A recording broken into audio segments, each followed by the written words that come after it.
This webinar is delivered in the framework of the Eureka project nnovest. My name is Chloe and I am the Assistant Director of Secretariat here at IBAN, and I will be moderating this webinar. Today the experts will talk to you about the potential sources of funding for startups: angel investment, venture capital, loans, European grants, national funding programs, etc. The aim is to help you, entrepreneurs, to get a clear understanding of what each source of investment entails. To tackle this important topic, we have two outstanding speakers. First, Audra Shalal, who is, among many other things, board member of IBAN and of the Nordic Female Business Angels Network, NFBAN. And secondly, we have Candace Johnson, our IBAN president, who is also active in various organizations. As we would like to offer you an interactive session, you will get the chance to ask questions to our two experts after they are done with their presentation. Therefore, we encourage you to write your questions down while the experts speak, so we do not waste any time afterwards.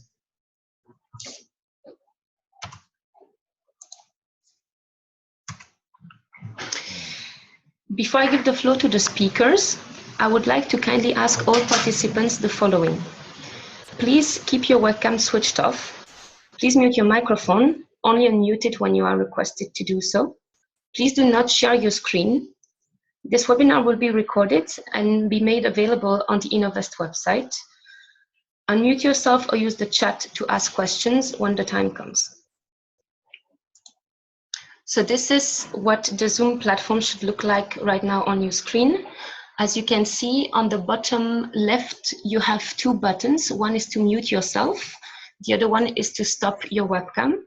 So these two buttons should be switched on at all times, except when obviously you want to ask a question.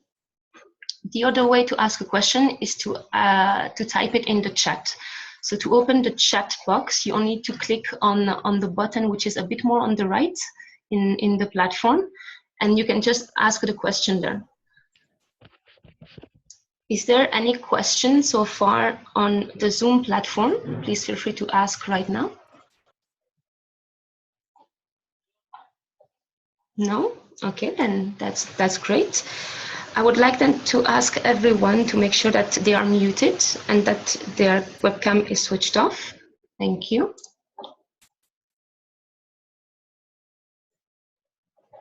That's great.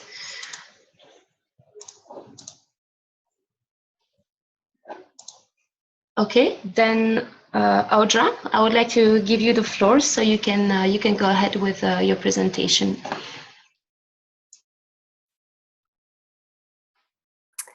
Hello, it's very nice to be here. As I only have 20 minutes, I'm going to go basically right into the presentation. You can see a little bit of my profile here, but I kind of go full circle in entrepreneurship. I'm a business angel myself, entrepreneur. I also teach at the Grande Écoles and manage entrepreneurship programs and work with international organizations on reinforcing entrepreneurial ecosystems in the EMEA region. I'm going to go right into it so that we can then move on with Candace right after. Next slide. Okay. So I'm going to be focusing on angel investment, venture capital, crowdfunding.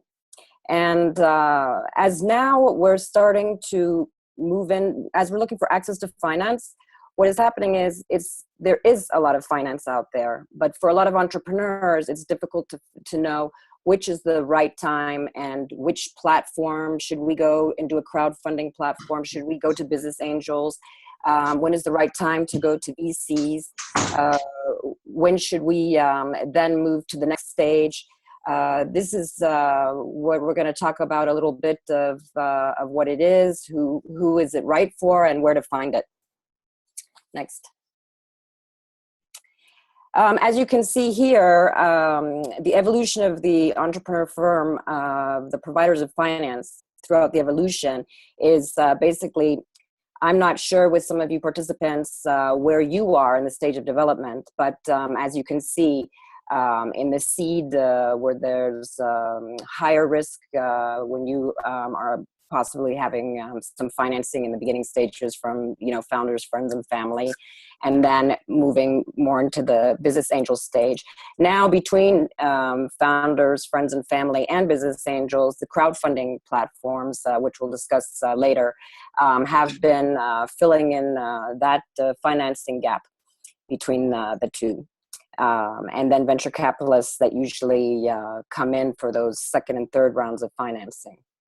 And as you're having more early growth and established when you're moving into more private equity.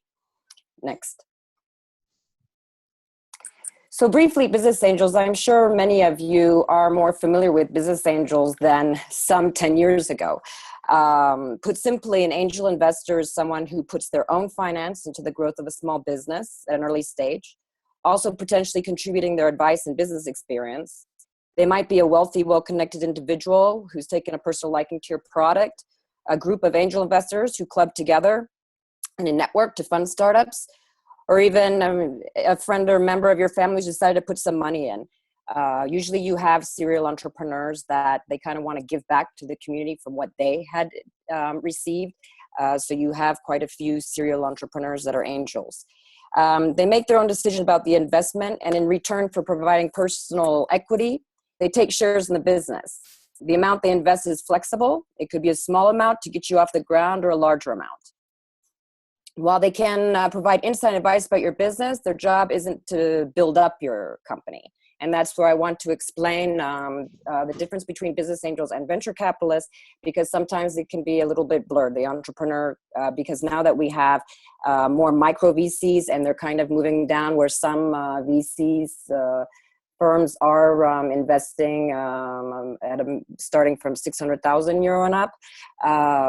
We call them micro VCs, and some super business angels we call super business angels because they're filling the gap between the 1 to 2 million between business angels and VCs. So it can get a little bit blurry. So it's important to know the difference between the two. Next. Now, business angel networks are very important also because it's bringing in together other angels who can come together to invest together, where sometimes it's not so easy to find individual business angels. This is what makes it easier. And there's a lot of angel networks out there that are also very sector specific, whether it's impact investing, whether it's IT, just in digital, high tech. You also have women angel networks that come together to bring women angels to invest, to promote more women entrepreneurship, even though they still are investing in whether they're female or male entrepreneurs. Next. Now, there are 4 categories of angels, and this is rather important because also when you're having outside financing and investors coming to invest in your company, it's almost like a marriage. So you have to also know, what are you expecting from the angel side? So you have 4 different types. Operational expertise angels that are usually executives from large industry players. They can be active or passive. You have guardian angels that create a company before in this industry. They can provide industry contacts and company building support. You have financial return angels, which are more passive, investing wealth from family or occupation. Professional entrepreneur angels that can help with company building. They may be valued by VCs, which is great for the next rounds of financing. Next. And a typical angel investing process can be rather similar to a VC investing process. Just that VCs are at a later stage in your company that are more interested in investing, but they go through, particularly in networks, a pre-screening, they presenting and pitching to see if the project is investor ready enough to be able to introduce to other angels. Also, the due diligence is much lighter than the... Hello? Please mute yourself while the speaker is doing the presentation. Thank you. Sorry about And that, Audra. Yes, okay. And the due diligence is also much lighter than less heavier than VCs and the investment and support. Next. Here you can see the difference between the business angels and venture capitalists. Venture capital funding as a whole other level. For start, rather than individual investors, winning venture capital usually involves a whole firm, investors, board members, and people whose job is to generally help your business develop. Venture capital firms are made of professional investors, and their money comes from a variety of sources, corporations, individuals, private and public pension funds, foundations. But those who invest money in venture capital funds are called limited partners. So those managing the fund and working with individual companies are called general partners. And these are the people who work with the startup to ensure that it's developing. Now, the key differences between these angel investment and VC investment is also that angel investors will put in a variety of amounts, but as it's generally seed funding, you're not looking at the kind of figures that VC investment deals with. As a general rule, groups of angel investors might go as high as 1.2 million euros, but VC firms are unlikely to invest less than 1.2 million euros because so much time and effort goes into brokering a venture capital deal. It needs to be worth the company's while. While the concept of too much funding might seem ridiculous to cash-strapped startups, with great funding comes great expectations, which is a lot of pressure to put on a business. You have obligations to your investors, and overvaluation of your startup can have serious consequences down the line. Who do they invest in? Business angels versus venture capitalists. Angel investors specialize in early stage businesses, while VC firms are generally more unwilling to invest in startups unless they show really compelling promise and growth potential. While incredibly exciting startups in key industries might be able to win VC funding, particularly high-tech companies, with little track record, most businesses will have to demonstrate that they can walk the walk and not just talk the talk. Also, the amount of involvement. Angel investors might have valuable advice for you, but ultimately they can be as hands-on or hands-off as you want. So this is where it's great for entrepreneur that if they have one or two active business angels who can really give some hands-on experience, help with the networks, help with the strategy and vision, and then have a few that are more passive can be a good combination. Angel investors will have equity in your business, but will not have a seat on your board, which is unlike with VC investment. Agreeing to VC investment means committing to bringing more people into how your business, people who have a say in how it's run and whose job it is to help your business reach its potential. So while this can be a huge positive, if you're at an early stage, it might be overkill. And you might not have the flexibility to pivot or change focus. Time scales, VC firms need to evaluate their involvement with you. So due diligence, research, and all the other aspects that help them decide if investing in you is a smart business decision, that will see them recap a big return. This all takes time though. And on the other hand, angel investors can make quick decisions as they're often working alone or having a personal interest in the business. Now, motivations, the job of VC firms is to find the best businesses, help them, and then make a lot of money. But for angel investors, their motivations might be different, to help less experienced businesses within their sector. For example, though making return on investment is also a factor, of course, but angel investors are happy to go along the adventure. Next.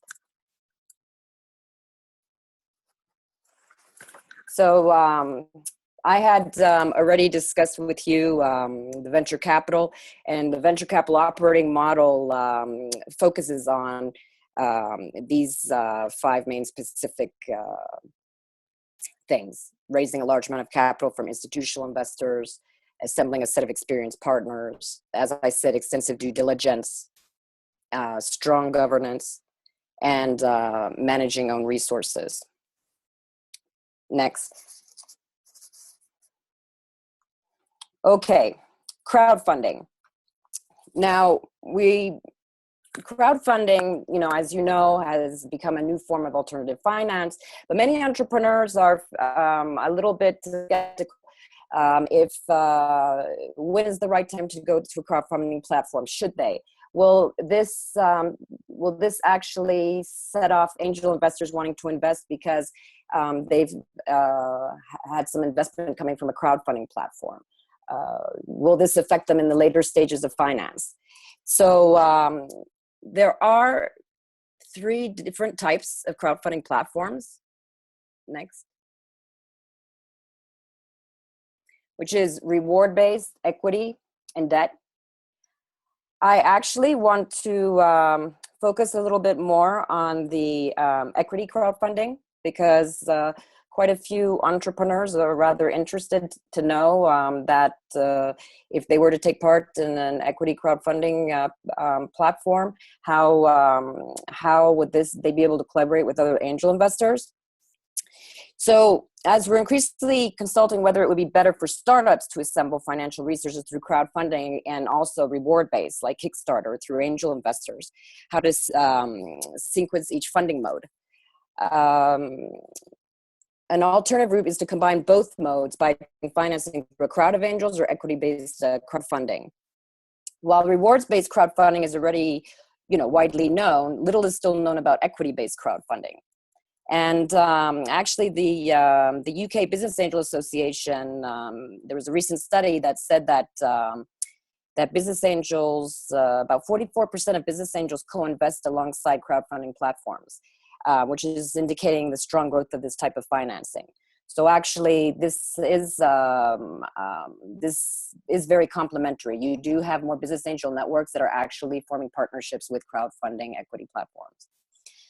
As an example, I'm not sure if you're familiar with the Spanish private location startup of Wave. I think I saw some Spanish participants on the webinar. But they had completed a round of about 1 million from investors through the equity crowdfunding website, Crowdcube. And they raised more than 500,000 from angel investors just 5 months before.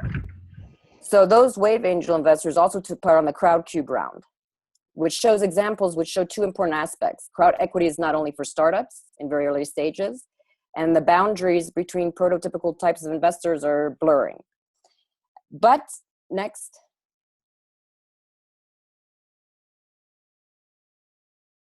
Yes, we could move next.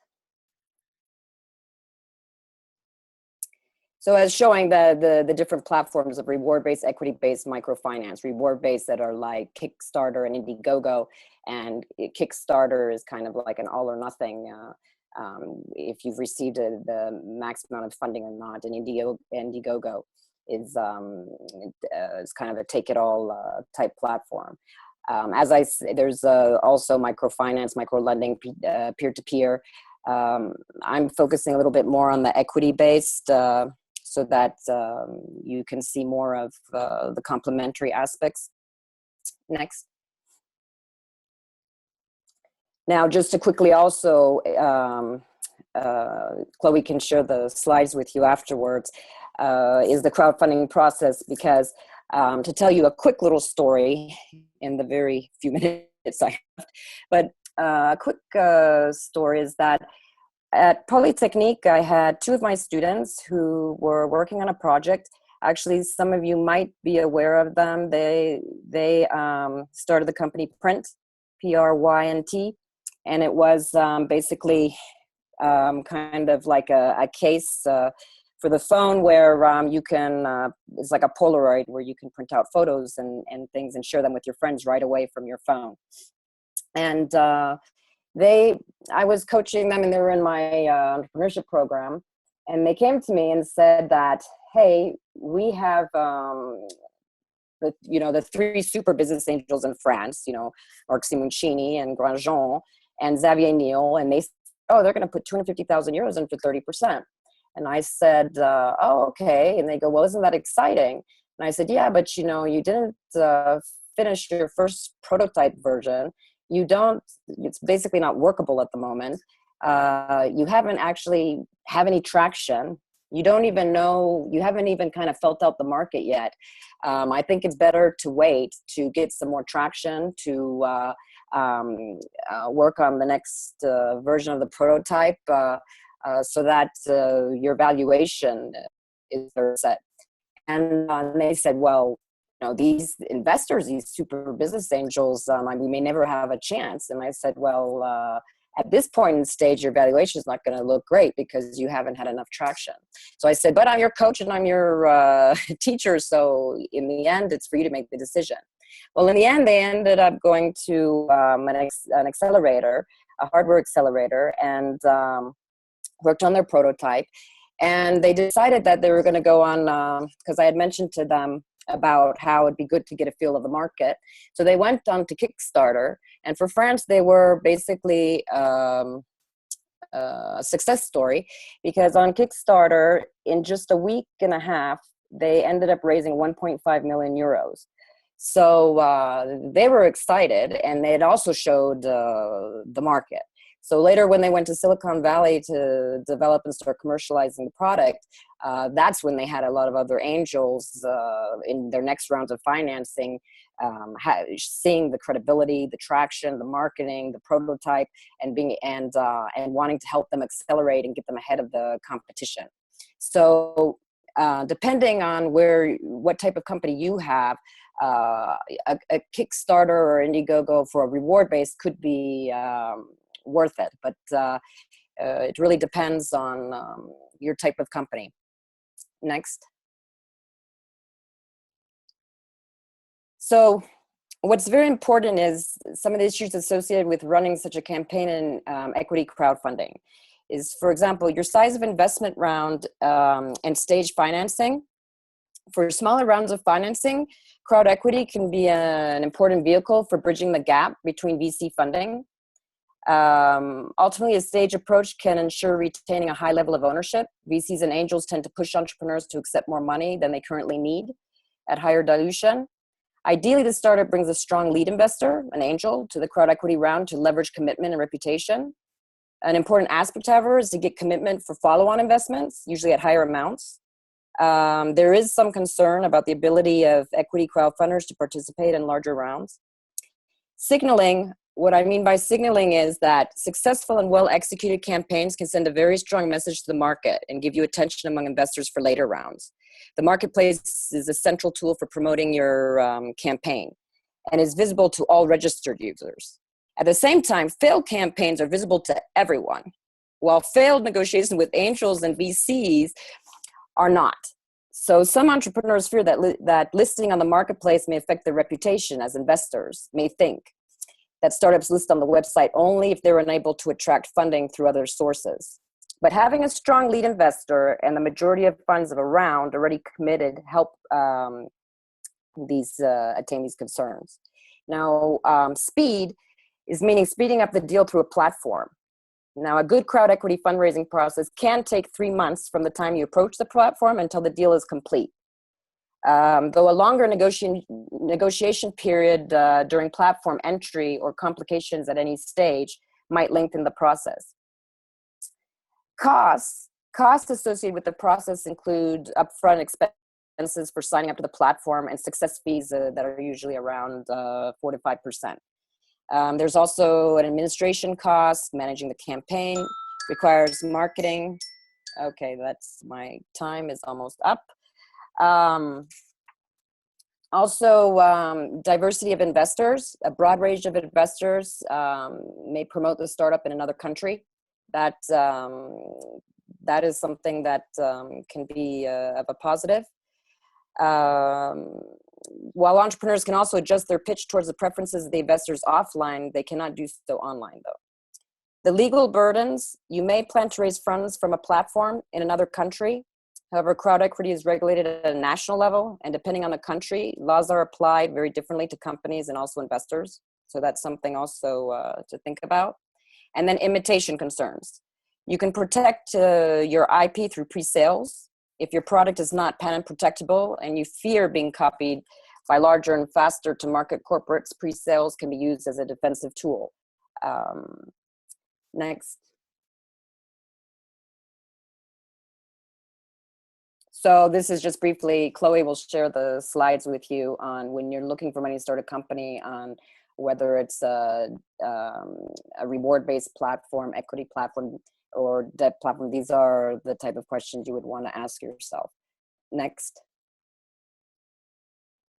So I just wanted to share with you at the end, because depending on where you as entrepreneurs are in your stages of funding, is that Jeff Bezos, when he started Amazon.com, I'm not sure if you're familiar with the chronology of Amazon.com, his whole financial pathway up, but he invested $10,000 and borrowed $44,000, as we had talked about, 3Fs. And his father and mother invested about $250,000. Then two angels came in to invest a total of $54,000. And then there was an angel syndicate, as I was telling you, Business Angel Networks. What's great is because of bringing in more angel investors to be able to help you get the amount of funding that you need. They had about 20 angels invest.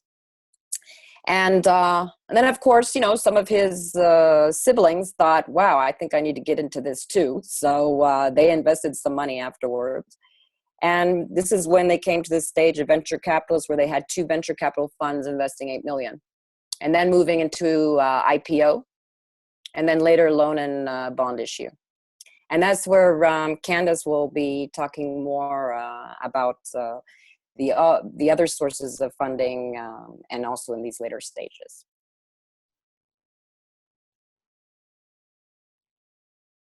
So I guess, Chloe, we can, so to save time, we can move on to Candace.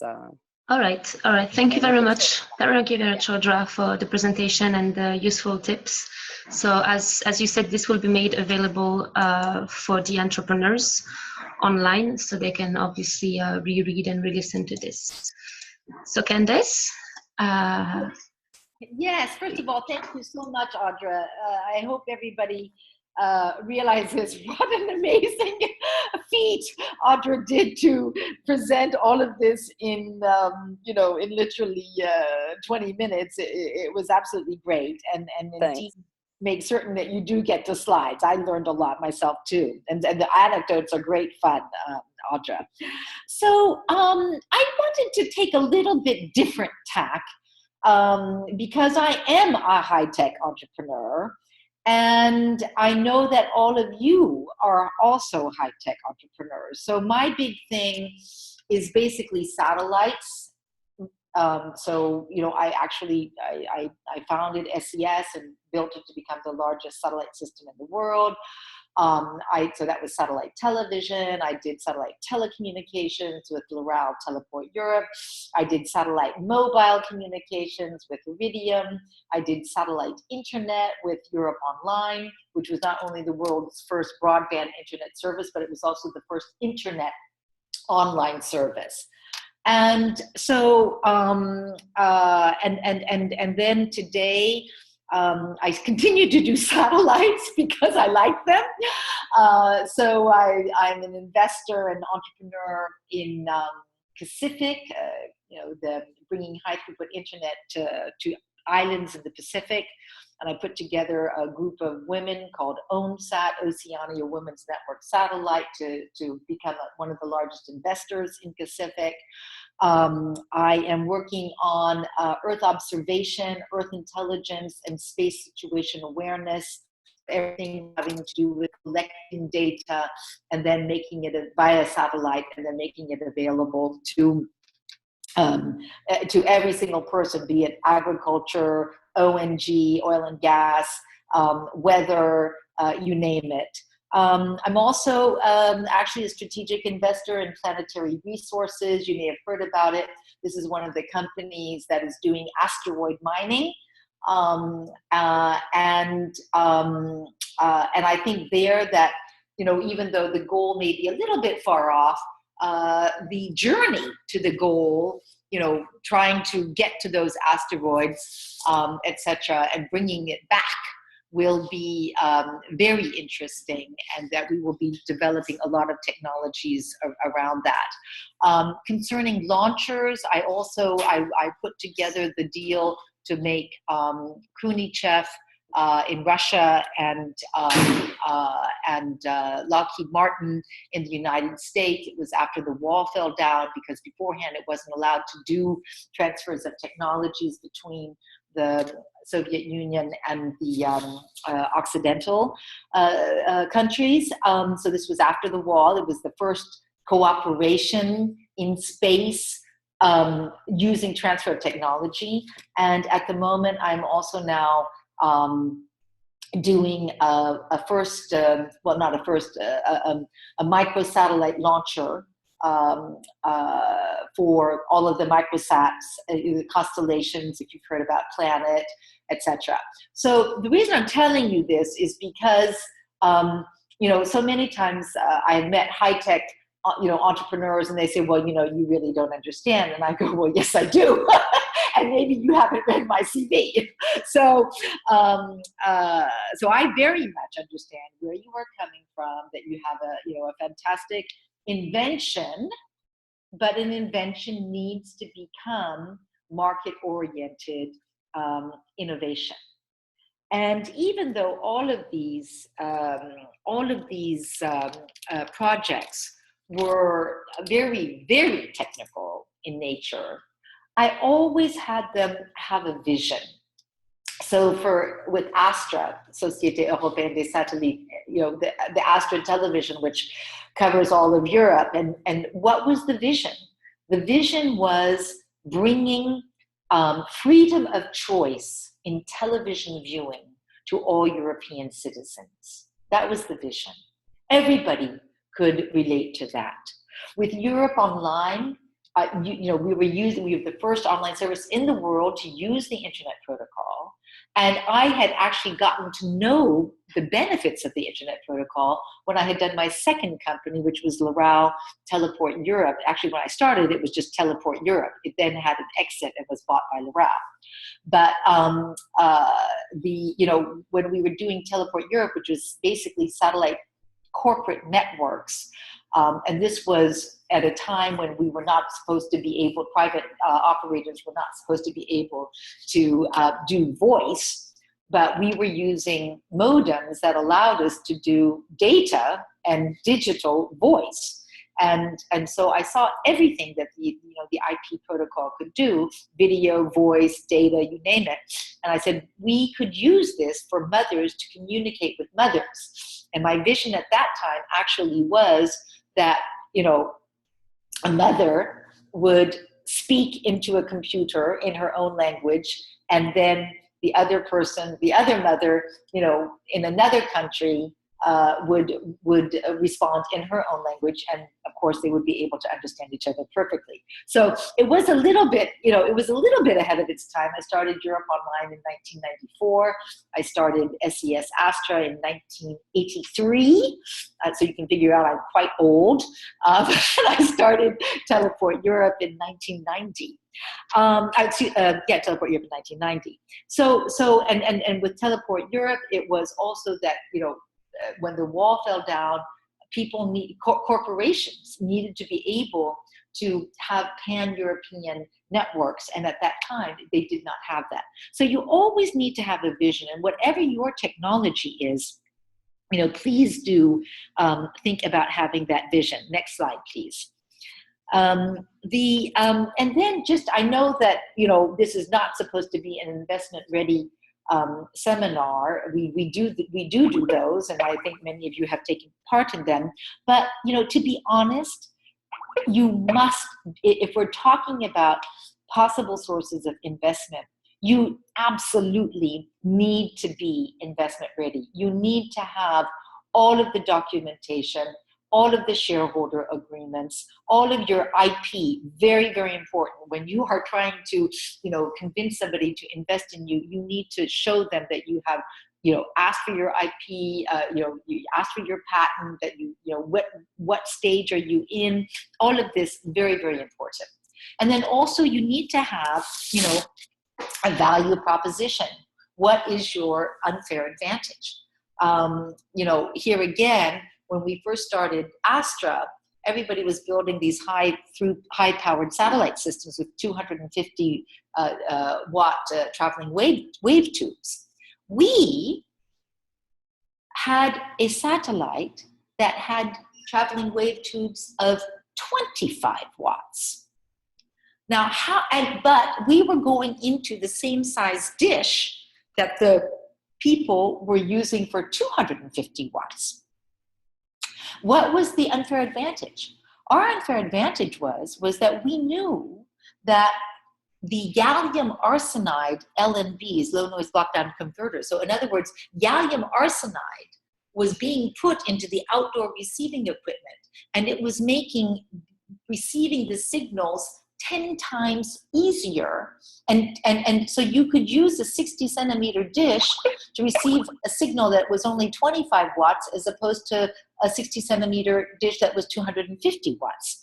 So that was our unfair advantage. And usually people do, and it was 10 times.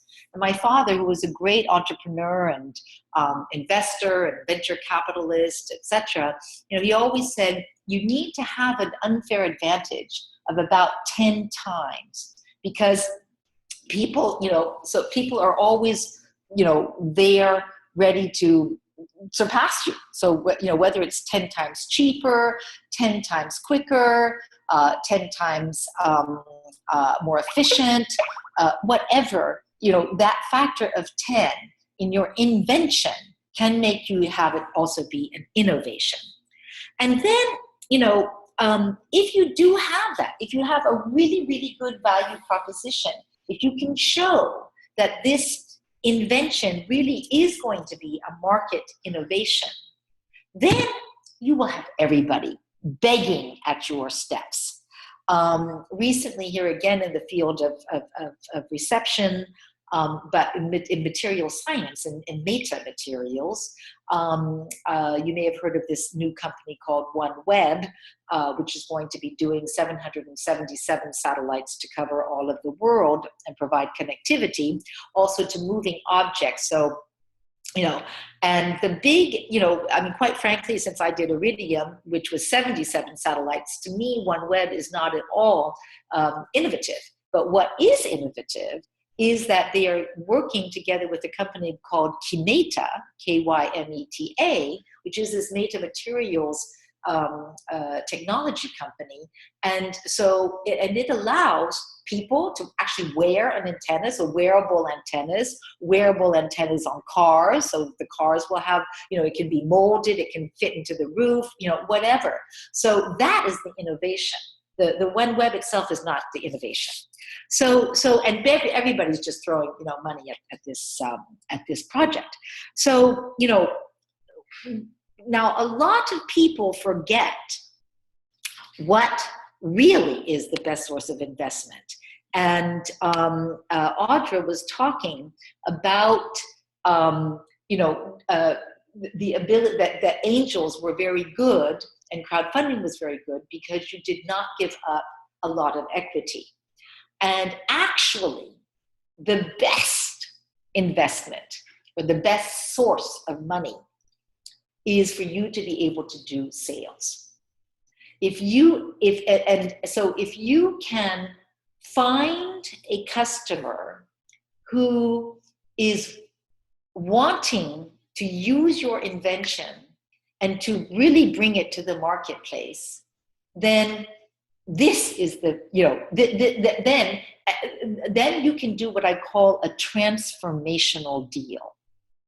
Transformational deal is a deal that all of a sudden, takes that invention, is put together with a group of customers, clients, whatever, and allows you to scale and to scale very, very quickly. Because today, everything is about scaling quickly. People don't have time, and their money that they are investing, we do say that angels are patient capital, but the way that the world is going at this point, people are expecting exits to be much sooner. So if you can do a transformational deal, then you can, this is a great source of investment. So, so you might say, okay, well, what are transformational deals, and how would I get that? So if we can go to the next slide,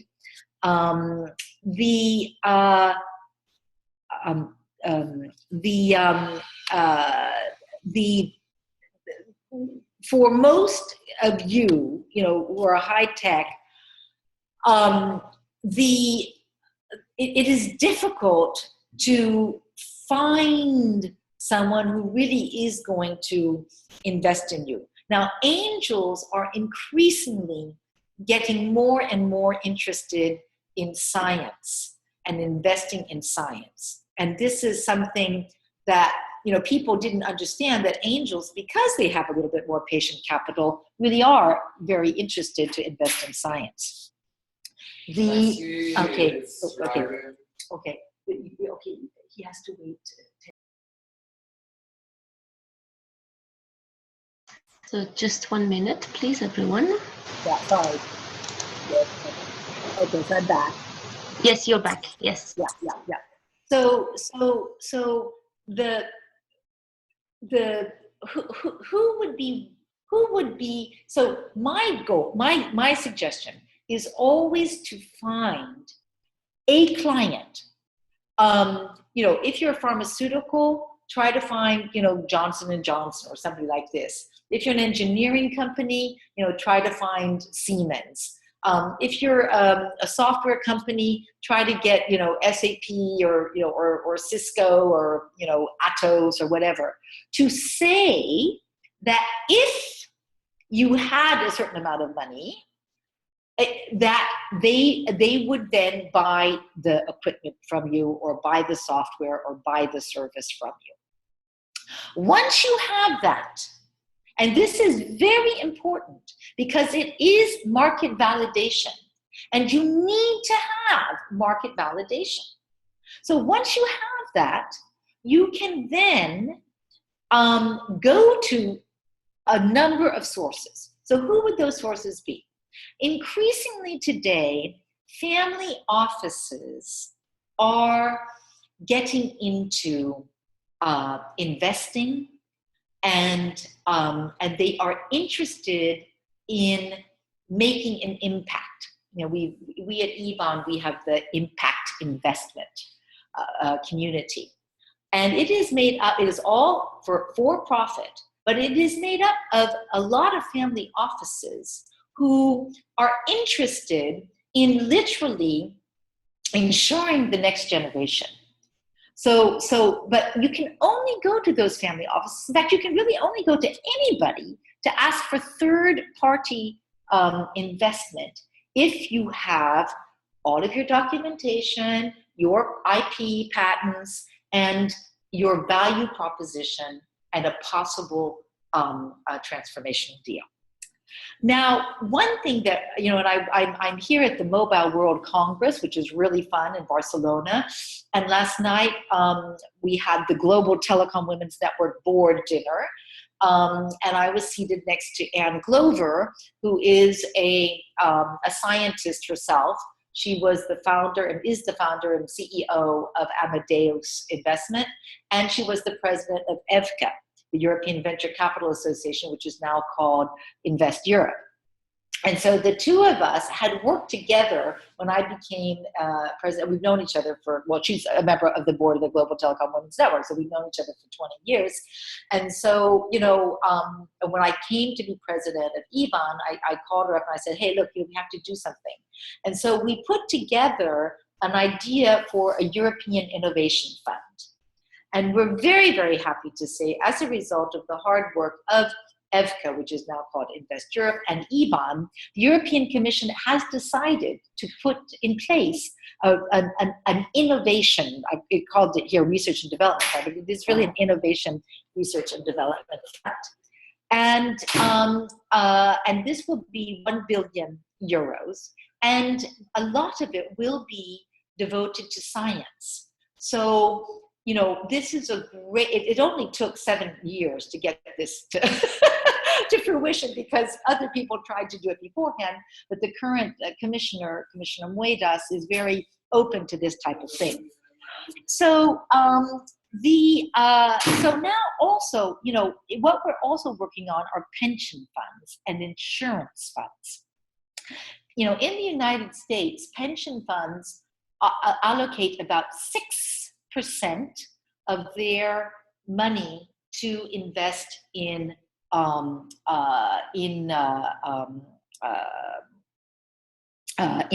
startups.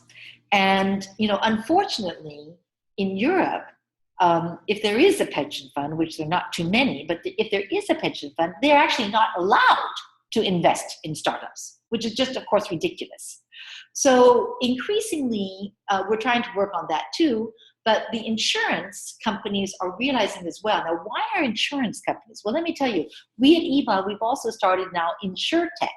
And basically, InsurTech is all about IoT. It's all about the Internet of Things. It's about our connected universe and our connected world and our connected people.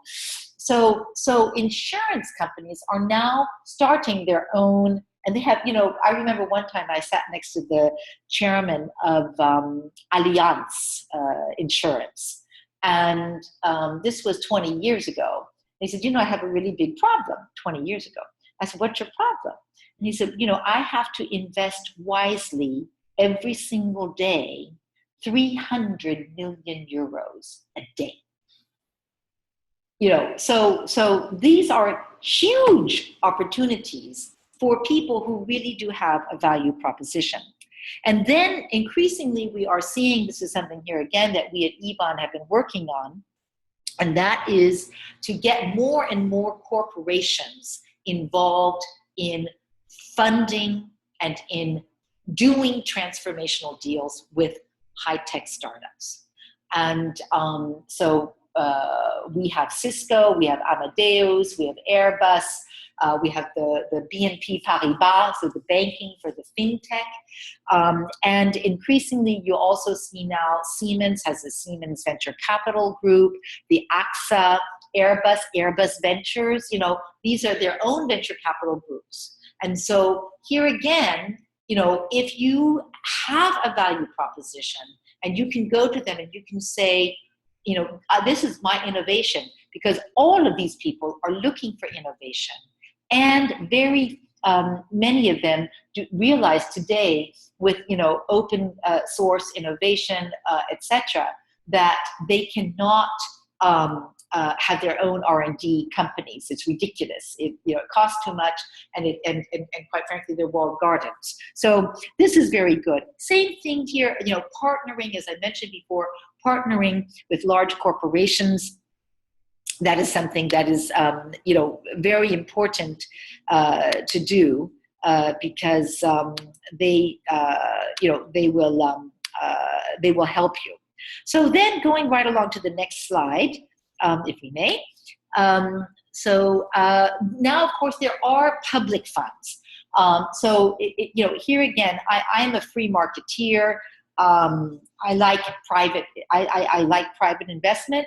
And I think that in all cases, private investment should lead and the public fund should follow. But there are a number of public funds in Europe. So now the European Research Council, who is working with the Commission, the research and development. You have national governments. You have tons of national governments. They are all investing in science and technology, which here again is something that sometimes the private is not so willing to invest in, but increasingly that is changing. European Investment Bank, the Science Foundation, the National Science Foundation. In the United States, they have the National Science Foundation grants. We also have that here, but the National Science Foundation grants are quite frankly, bigger, and they actually invest. CERN, the famous place for the World Wide Web and nuclear and the Big Bang and the HLC, they have actually started now an investment fund and an accelerator. So this is very exciting. The European Commission SME funds. These are funds that invest, 2 to 3 million euros into very, very, very well thought out companies, and usually can take the place of a venture capitalist and be much more benign. European Space Agency, same thing. They are also investing. We at EBA were working with all of these people. And then you also have social entrepreneurship and impact funds. So now the World Economic Forum has started Convergence, which is a social entrepreneurship fund, together with Bill Gates, Steve Case, people like this. The European Investment Fund has also now started a social entrepreneurship fund. Tonic, which is an private impact investment group.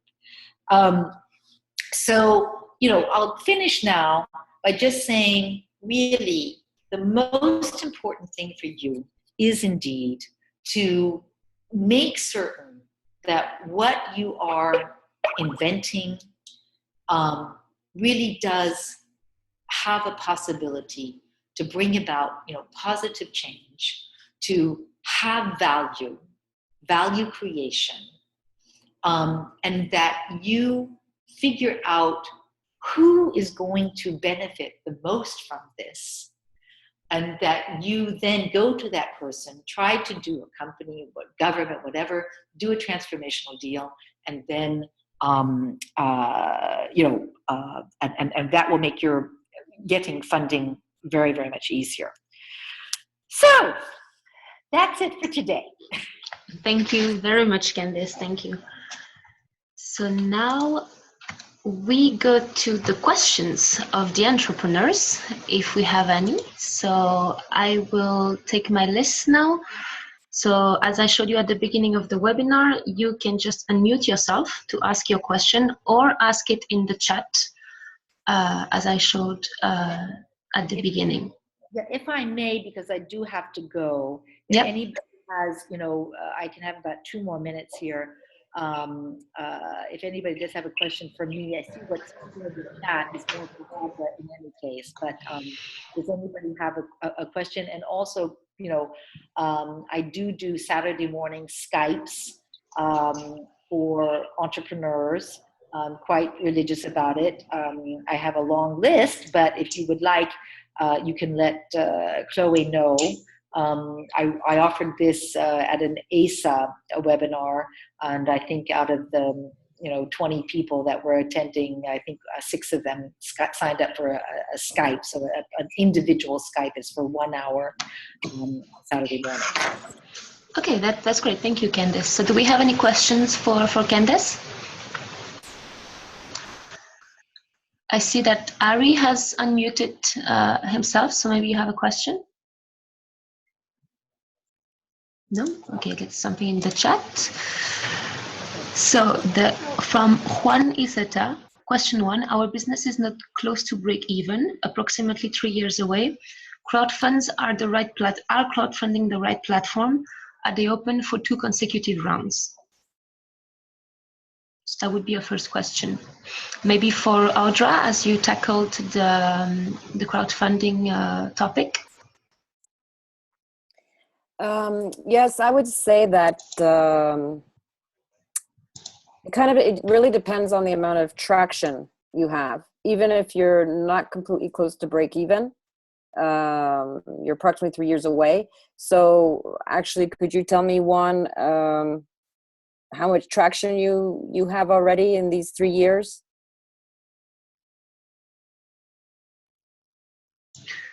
Okay, so we wait for the answer. I suppose that will come by the chat. Do we have other questions in the meantime?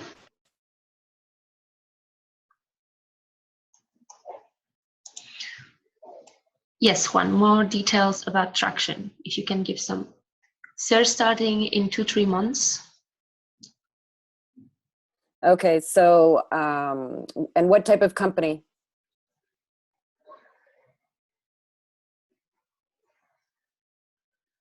Robotic rehab. Okay. Manufacturer. Okay. Yeah, so actually, I think a crowdfunding could be a right platform as your, where you were saying that, okay, sales starting in 2 to 3 months. Yeah, I would say that for angel investing, you might be a little bit, you could be a little bit too early. it might be good to see how much attraction you can get on a crowdfunding platform, because you already do have quite some traction in as your sales are going to be starting in 2 to 3 months. But I would say not like a bit early for angel investors.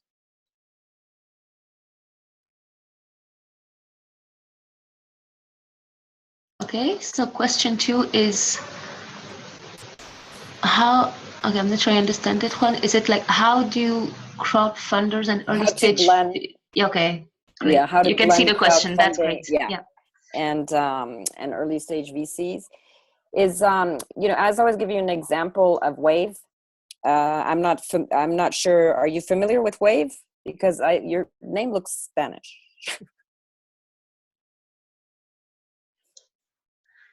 WAVE, like an ocean wave. Okay, because just to give an example, Wave is an app that it allows about 4 million users to locate their contacts in real time on a private map. And their potential uses include meeting friends and travelers in a new city, family location. And they have about, user numbers are growing at 200,000 per week.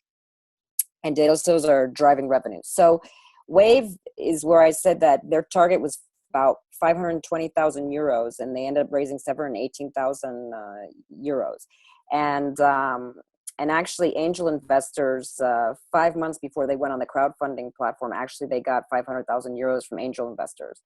And what was interesting was that as they completed a round of financing from investors through that website Crowdcube, is that those Wave angel investors also took part on the Crowdcube round, the later round. So that's why I'm saying that crowd equity is not only for startups in very early stages, but they are working together. And some angel investors that invested before wanted to get back into the next round of financing. So I really think it's important, though, that to remember too, though, is that when you're on these crowdfunding platforms, even if it's not, whether it's reward based or equity, you're still campaigning for your raising money, and that's full time. So it's something also to know that you have to have a good team that in parallel is going to make sure those sales are going to be increasing as you're looking for funding. Actually, I tell entrepreneurs all the time that you can't think you can't think serially, meaning you need to do things in parallel, because a lot of entrepreneurs, as they're looking for funding, sometimes their sales do go down. They're not satisfying clients, the initial clients and customers they have, because they're just focusing on the fundraising. You need to do things in parallel. It's not easy, but it's important. Okay, great. Thank you, Laura. Do we have other questions from the participants? Please feel free to unmute yourself if you have a question.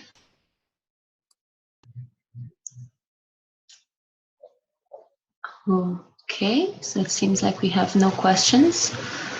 So as Candace said, feel free to reach out to me after the webinar if you're interested in having this Saturday morning session with her, as she offered. I will have just like one question for you, Audra, because I'm sure this is of interest to all participants here.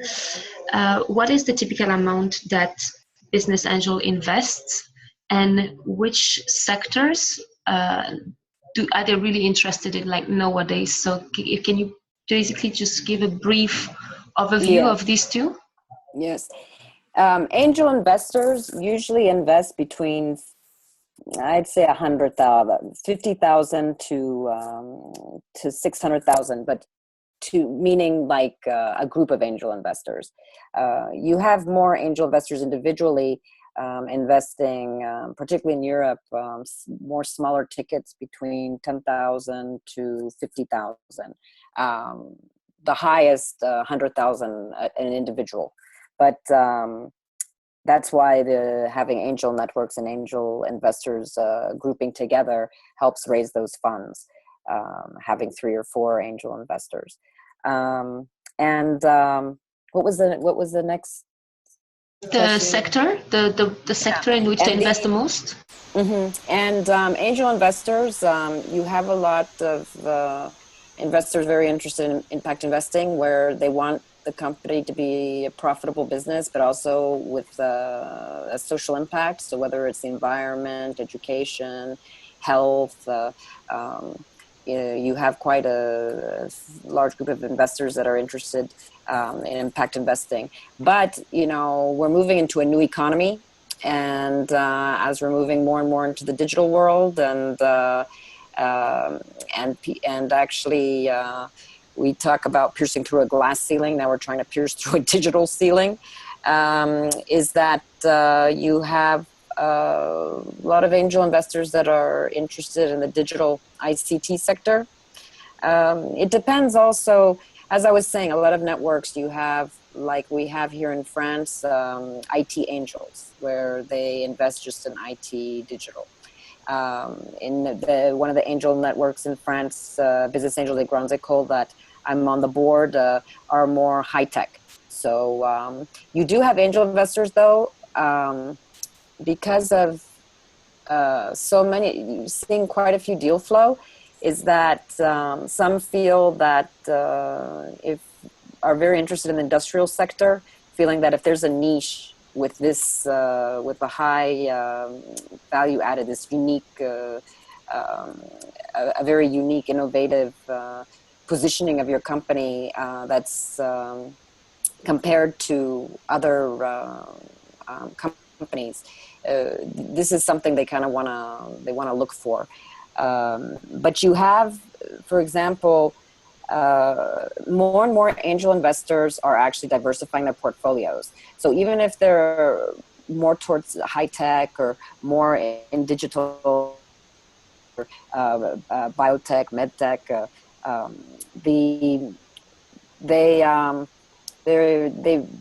they're feeling more angels are feeling that that if they invest too much, like for the next unicorn, and thinking that, okay, these 3 high-tech companies in the same sector will, they're hoping it's going to be the next success story. Sometimes they're not. They could be a failure. They could hardly break even. And so by having a few other companies in different industry, textile industry, or service industry, to kind of diversify a little bit, it kind of helps them leverage that, okay, if the 2 or 3 that they really feel that can be the next big success story doesn't happen, then they have some other companies that are sustainable, not a great return on investment right away, but are sustainable businesses. Okay, thank you very much, Audra. Do we have maybe a last question?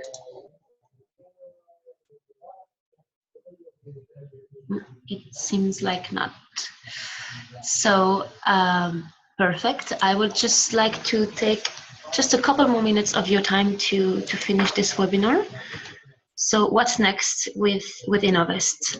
We have other webinars coming up. So the first one you see in this list is the one we just had with Audra and Candace.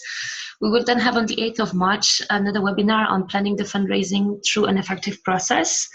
And on the 14th of March, another one on communicating to investors, which includes presentations and negotiations. So 2 investment-oriented webinars that will be delivered by IBAN. We will then have 2 other, actually 1 other webinar delivered by EBN, because the first one, as you see, is already passed. If you want to watch it, you can just go on the website. It's available there for you to watch it. And their second webinar will be on March 10 on building your investment-ready business plan and value proposition. The Venture Academy, so this is another service we offer via Innovest. So if you go on the website, you will see that we have 4 on-site academies upcoming. So the first one will be in Dresden on 16th of March, and it's an investment type of academy, so focused on investment readiness. The second one will be in Lisbon on the 27th of March, also investment type of academy. The third one will be on the 29th of March in Lund. This is more a business type of academy, so delivered by EBN, again, our partner in this project. And the last one will be in Ljubljana, Slovenia on the 6th of April. So at this event, you will be up to 16 companies for investment academy or 25 for the business academy. And you will get hands-on coaching from 6 to 8 coaches. And these are one-day events, so really intense, but definitely worth spending the time.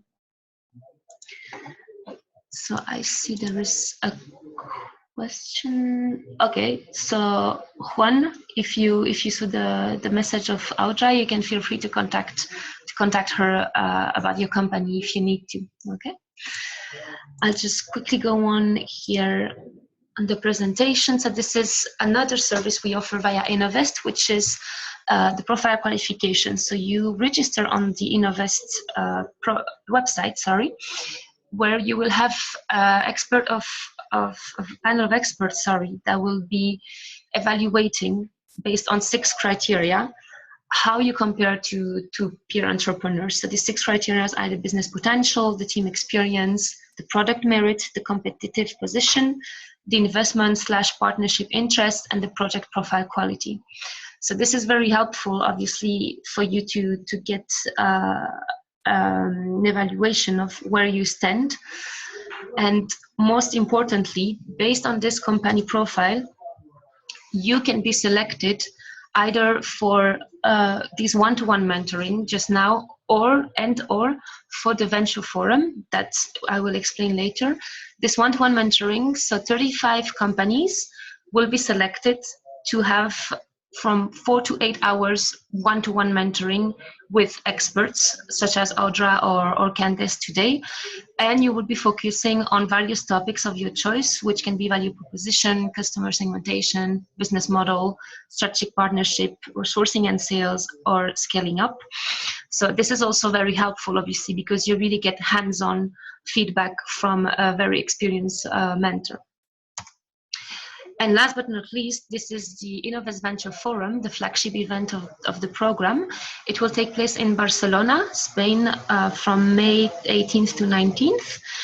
On the 18th of May, there will be a dry run. So a dry run is basically where you will test the pitch with coaches. And on the 19th of May, the forum, so the actual forum where you pitch to more than 30 international investors.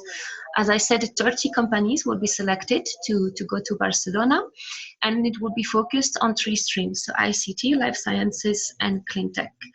There will also be discussion panels on industry and technology trends, and some pre-arranged one-to-one meetings. The 6 best companies will also be awarded a special award by the nnovest team. This is the website of the program, so eureka.techtour.com. Please go to the website, visit all the activities we have. This is where you can register for the webinar, where you can see them, where you can apply for the events, where you can also register your profile online. This is where everything happens. So just stay tuned and keep an eye on this. So this is the end of this webinar. We hope that you enjoyed and learned from it. As I said, it will be made available on the platform. As for us, IBAN will be happy to welcome you again for our next webinar on planning the fundraising through an effective process, which will take place on the 8th of March. Don't forget to register for this on the website, and I wish you a great week.